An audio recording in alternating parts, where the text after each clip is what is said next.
প্রথমে রাতের অন্ধকারে গোটা একটা হিন্দু পরিবারের 4 জনকেই চিরতরে শেষ করে দেওয়া হলো। তার জন্য আবার দুটো হিন্দু ছেলেকেই প্ল্যান মাফিক ফাঁসিয়ে পুলিশ তুলে নিয়ে গেল। তাহলে এই একবারেই বাংলাদেশ থেকে কজন হিন্দু কমলো?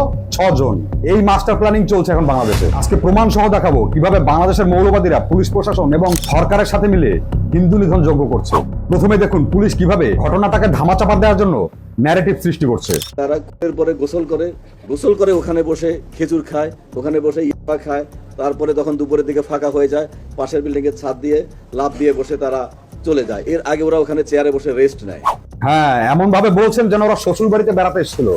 জামাই ষষ্ঠী করার পরে পান সুপারি সবকিছু খেয়ে গেছে। এই পুলিশ যে দুজনকে গ্রেপ্তার করলেন, সেই মুগ্ধ দাস এবং সিদ্ধার্থ দাসের নাকি মামা হয় ওই শিক্ষক গণপতি চক্রবর্তী। অথচ এই পুলিশই বলছে ওই শিক্ষকের ওয়াইফকে নাকি তারা মামি বলে ডাকতেন। নাম্বার 1। নাম্বার 2, এই পুলিশটা কি বললেন? ওরা নাকি ছাদ থেকে লাফিয়ে অন্য বিল্ডিং এর ছাদে গিয়ে পালিয়ে গেছে।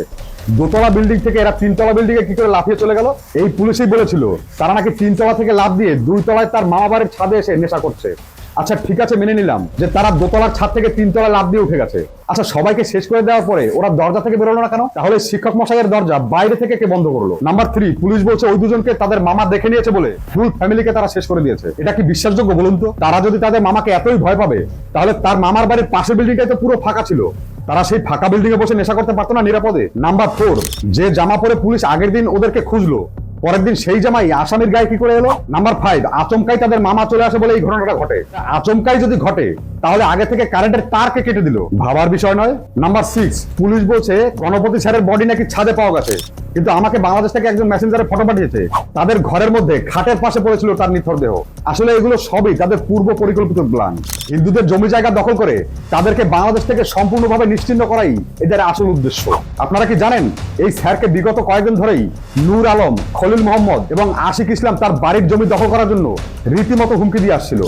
আসলে বাংলাদেশের হিন্দুদের জমি বাড়ি দখল করা মৌলবাদীদের কাছে এখন পান্তা ভাত খাওয়ার সমান। আমার কাছে তার ডজন ডজন প্রমাণ আছে। তার একটা মাত্র প্রমাণ আপনারা দেখে নিন। আমি বিহার জায়গা দেবো দিচ্ছি, কিন্তু আমার যে পৈতৃক জমিটা আছে সেইটা ভুজি দিয়ে আমার জমি থেকে 200 জমি নিয়ে বিহার জায়গা নেই। এবার আপনারাই বিচার করুন যে বাংলাদেশের সরকার এবং পুলিশ প্রশাসন মিলে কিভাবে হিন্দু ধ্বংসযজ্ঞে নেমেছে বাংলাদেশের মৌলবাদীরা। আমার সাথে আপনিও সহমত হলে দয়া করে সাবস্ক্রাইব করে পাশে থাকবেন। জয় ভারত।